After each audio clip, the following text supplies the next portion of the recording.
What is up, Carlin here today, and today we're going to do some more George Carlin. This is one recommended by one of you guys. This is Euphemisms.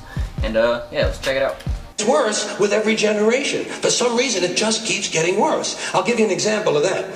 There's a condition in combat, most people know about it. It's when a fighting person's nervous system has been stressed to its absolute peak and maximum, can't take any more input. The nervous system has either snapped or is about to snap. In the First World War, that condition was called shell shock. Simple, honest, direct language. 2 syllables. Shell shock. Almost sounds like the guns themselves. Yeah. That was 70 years ago. Then a whole generation went by, and the Second World War came along, and the very same combat condition was called battle fatigue. 4 syllables now. Takes a little longer to say. Doesn't seem to hurt as much. Yeah. Fatigue is a nicer word than shock. Shell shock. Yeah.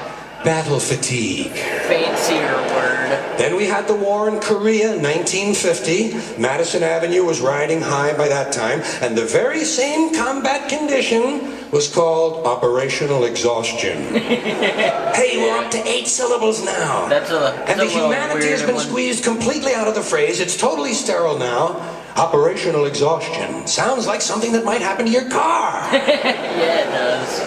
Then, of course, came the war in Vietnam, which has only been over for about 16 or 17 years. And thanks to the lies and deceit surrounding that war, I guess it's no surprise that the very same condition was called post-traumatic stress disorder. Yeah, PTSD. Still 8 syllables, but we've added a hyphen. And the pain is completely buried under jargon. Post-traumatic stress disorder.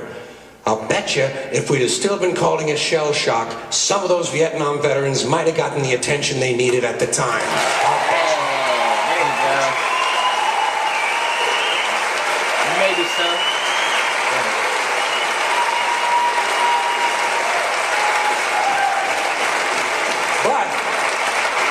But it didn't happen, and one of the reasons is because we were using that soft language, that language that takes the life out of life. So much and it is a function of time. Soft. It does keep getting worse. Give you another example. Sometime during my life, toilet paper became bathroom tissue. I wasn't notified of this. No one asked me if I agreed with it. It just happened. Toilet paper became bathroom tissue. Sneakers became running shoes. False teeth became dental appliances. Medicine became medication. Information became directory assistance. The dump became the landfill. Car crashes became automobile accidents. Partly cloudy became partly sunny. Did it? Motels became motor lodges. House trailers became mobile homes. Yeah. Used cars became previously owned transportation. Ooh. Room service became guest room dining. And constipation became occasional irregularity. When I was a little kid, if I got sick, they wanted me to go to the hospital and see the doctor. Now they want me to go to a health maintenance organization or a wellness center to consult a healthcare delivery professional. Poor people used to live in slums. Now the economically disadvantaged occupy substandard housing in the inner cities. Holy shit. That's a big ass fucking... They're broke. They don't have a negative cash flow position. They're fucking broke. Because a lot of them were fired. You know, fired. Management wanted to curtail redundancies in the human resources area. So many people are no longer viable members of the workforce. Holy shit. Smug, greedy, well-fed white people have invented a language to conceal their sins. It's as simple as that. The CIA doesn't kill anybody anymore. They neutralize people. Or they depopulate the area. The government doesn't lie. It engages in disinformation. The Pentagon actually measures nuclear radiation in something they call sunshine units. What? Israeli murderers are called commandos. Arab commandos are called terrorists. Contra killers are called freedom fighters. Well, if crime fighters fight crime and firefighters fight fire, what do freedom fighters fight? They never mention that part of it to us, do they? Never mention that part of it.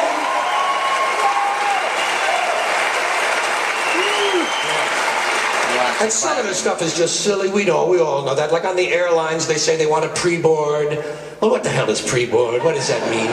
To get on before you get on? Yeah, man. They say they're going to pre-board those passengers in need of special assistance. Cripples. Cripples. Simple, honest, direct language. There's no shame attached to the word cripple that I can find in any dictionary. No shame attached to it. In fact, it's a word used in Bible translations. Jesus healed the cripples. Doesn't take 7 words to describe that condition. Yeah, but people get offended. But we don't have any cripples in this country anymore. We have the physically challenged. Is that a grotesque enough evasion for you? How about differently abled? I've heard them called that, differently abled. I don't know if I've heard that. You can't even call these people handicapped anymore. They'll say, we're not handicapped, we're handy-capable.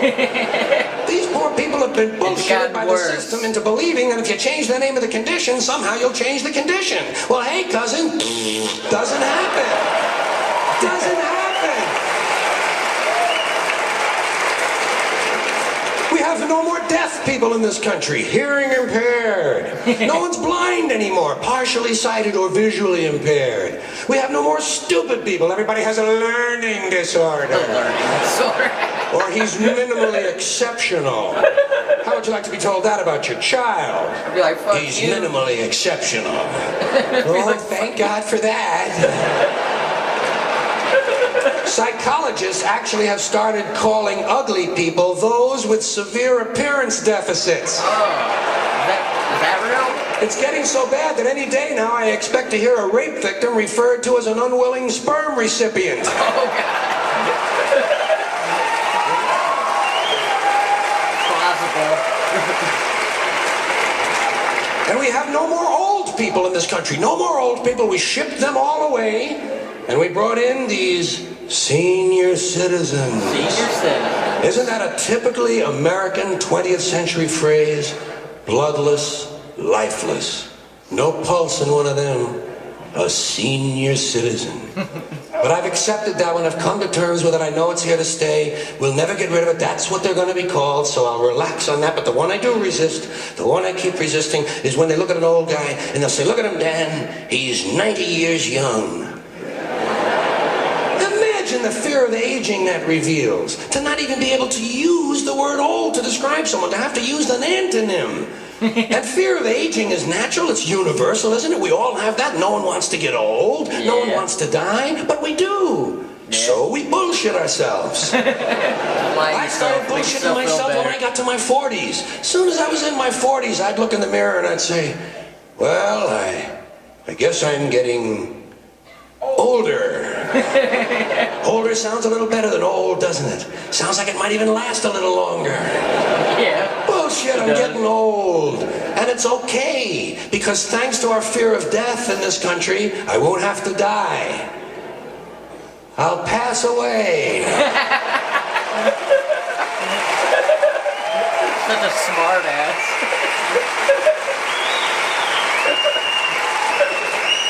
Or I'll expire like a magazine subscription.